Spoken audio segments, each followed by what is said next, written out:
here to remind ourselves of what's true and what's real. We're here to celebrate the fact that there's good news to be heard and announced to our world. Amen. Them is living in a culture whose values and story is so shaped by so many other different things.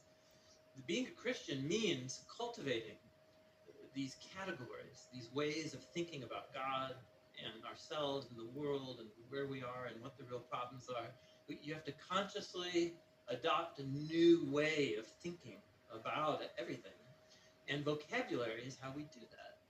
And so we're taking these core words for how a follower of Jesus thinks and views the world is, according to Jesus' teaching.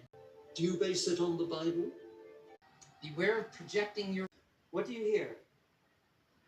What do you hear Jesus talking about? It's just an average day, he's touring around, teaching, saying his thing. What do you hear him talking about? So how you answer that question, it's worth asking the question, and it's worth paying attention to your answer to the question, even though most of you didn't say it. Because how you answer that question tells you a lot about how you view Jesus in the present.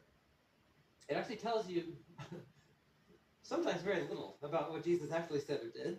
It tells you more about how you perceive Jesus or how you've been raised or conditioned to perceive what Jesus was about. Because many people would answer that question and be like, well, okay, what is Jesus known for? He's known. Beware of projecting your... But it doesn't matter in the Bible at this point. What matters in the Bible is this. If you have anger, it is such a powerful emotion, you cannot deal with it on your own. And Paul says what you're going to have to do. How do we allow ourselves to be angry and don't sin? Psalm 4:4, Paul tells us, take it to God in prayer. God, what's going on? God, I hate that person. And I'm to meditate and I'm to pray on my bed until I'm still. You know what a real prayer was? I didn't learn that until these last 20 years. And especially these last 2 years. A real prayer is letting God clean me. This was a turning point in your anger when the psalmist and we can turn over that anger to God and let him inside of us metabolize the meaning of